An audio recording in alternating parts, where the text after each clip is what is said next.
Even de microfoon voor. Goed, hey, hallo lieve mensen. Welkom op mijn kanaal. Ik ben Lammert. Ja, even een kleine kanaalupdate van mijn kant. Ik heb even een aantal aantekeningen gemaakt. Het is nu 23 december. We staan vlak voor de kerstdagen in de eindejaar. Ik wil nog even kort terugblikken op het afgelopen motorseizoen. Nou, zoals jullie in de voorgaande video's van mij, die mensen die bij mij op het kanaal staan, hebben gezien, ben ik naar Oostenrijk geweest, alleen. Tent mee. Nou, mijn insteek was om minimaal 2 weken weg te blijven. Maar goed, dat is door het hele slechte weer nog niet gelukt. Het is maar 9 dagen geworden. Ik had sowieso wel een afspraak staan dat ik naar Oostenrijk ging. Naar mijn dochter en haar gezin. Nou ja, dat hebben we dus ook gedaan. We zijn een dag weg geweest samen, gezamenlijk. Dus ja, helaas van het slechte weer, maar goed, er is niks aan te doen. Dat overkomt je. Nou, nog iets over het filmen zelf. Dit is voor het jaar voor het eerst dat ik dus videofilmpjes maak en plaats op YouTube. Ik vond dat in het begin best wel moeilijk. Om meerdere redenen. Het praten in een camera vond ik al lastig. Dan ga je filmen en dan ga je ze monteren en dan blijkt gewoon van, ja, wat laat ik weg, wat gebruik ik aan materiaal. En dan kom je erachter dat het softwareprogramma best complex is. Dus ik heb me daar behoorlijk in moeten verdiepen. Goed, uiteindelijk wordt het alleen maar beter. Dat zag ik ook aan het resultaat van mijn filmpjes. Ik heb ontzettend veel positieve reacties gekregen op mijn filmpjes uit de omgeving bij mij. Ook van jullie abonnees. Ook mooie commentaren, maar ook gewoon een like. Dat doet mij echt goed. Dus ik wil jullie daar sowieso heel hartelijk voor bedanken. Wat is er nog meer gebeurd dit jaar? Nou, toen ik terugkwam van de vakantie uit Oostenrijk heb ik na die tijd nog een aantal keren dagtochten gereden in de omgeving. Maar bij een van de laatste dagtochten bleek dat mijn multistrada niet meer helemaal perfect ging. Het was een schrapend metaalachtig geluid, het liep niet lekker, een beetje rauw. Dus ik ben daarmee naar de motorzaak geweest waar ik die multistrada heb gekocht. En ik had gelukkig nog garantie op de motor tot volgend jaar. Ja, mijn gevoel erbij, en dat bleek iedere keer weer, dat er is iets van een lager stuk in het blok. Ik heb best wel hard moeten onderhandelen daar aan de tafel bij de motorzaak. Ze hadden een andere gedachte daarover. Maar ik heb erop aangedrongen om toch de motor maar uit elkaar te halen. En dat hebben zij inderdaad ook gedaan. En achteraf bleek inderdaad dat ik gelijk had. Dat de krukas lager stuk was. Dus ja, die motor is 2 maanden weg geweest een beetje. Ze hebben de hele motorblok uit elkaar gehaald, weer in elkaar gezet. Nou, voor een aantal weken terug hebben ze de motor teruggebracht. Maar ja, het weer is gewoon slecht. Begin december sneeuwde het. En nu is het alleen maar slecht weer qua regen. Dus ik heb er niet op kunnen rijden. Ik heb me wel gestart hier in de garage, waar ik nu ben trouwens. Nou, het lijkt nu wel goed, hij loopt ook lekker rustig. Dus we gaan het komend voorjaar weer ervaren hoe die loopt. Ja, even een stukje vooruitblikken op het komend jaar. Waar ga ik naartoe? Ik twijfel ontzettend. Ik heb veel gedachten waar ik graag heen wil. Er zijn meerdere landen waar ik graag heen wil. Maar wat bij mij sterk het gevoel geeft is om richting Noorwegen te gaan. Richting Scandinavië.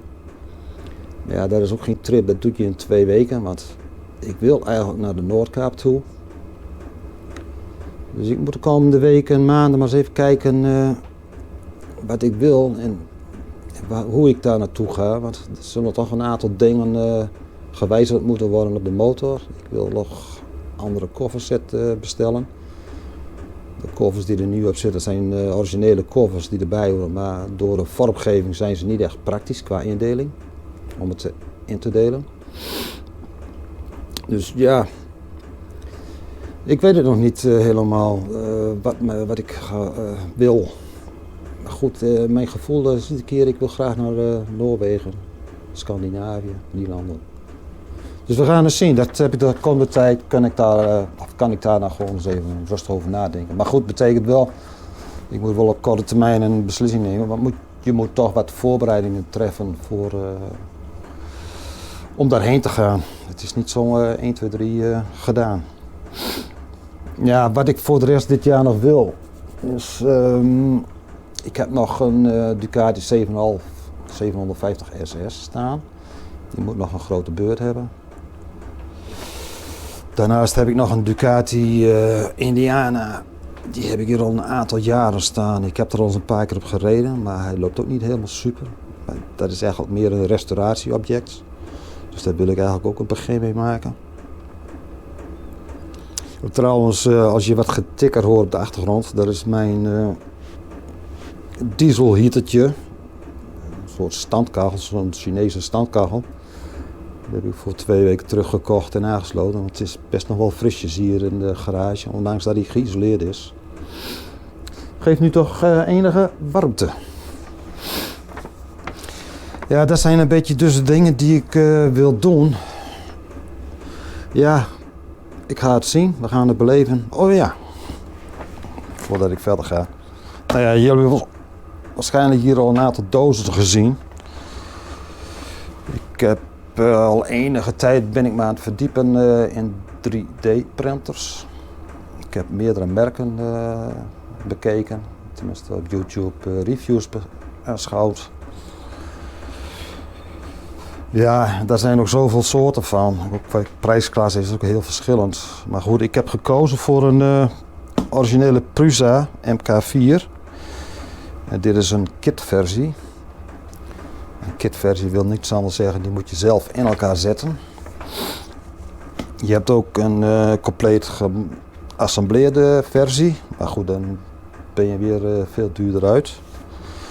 En aangezien ik toch graag mag sleutelen, lijkt me het ook een mooie uitdaging. En je leert er ook nog het een en ander van hoe zo'n apparaat in elkaar steekt. Dit was trouwens een Black Friday actie. De kit werd iets goedkoper, er werden extra accessoires en filament toegevoegd. Dus ja, daar wil ik de komende tijd mee aan de slag. En ik denk dat ik daar ook maar een video van ga maken. Dat is echt iets voor de liefhebbers die dat graag willen zien. Ik zie wel veel reviews en unboxing en montage, maar het is allemaal Engelstalig. En qua Nederlandstalig is er weinig van, dus ik probeer mijn best te doen om toch Nederlandstalig iets te brengen.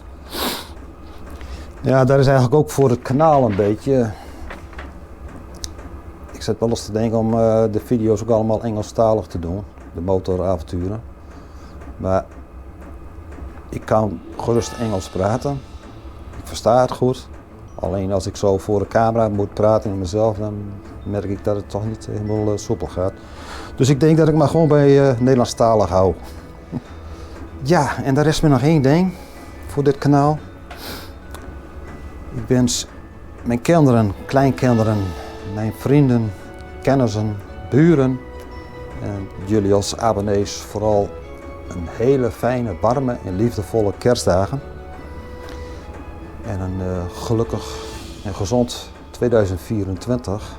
Dan zal ik zeggen, maak er iets leuks van. Geniet van de dagen en wees voorzichtig met het ene jaar. Hey, tot een volgende keer. Er komen ongetwijfeld nog video's eruit, maar ik kan niet beloven wanneer.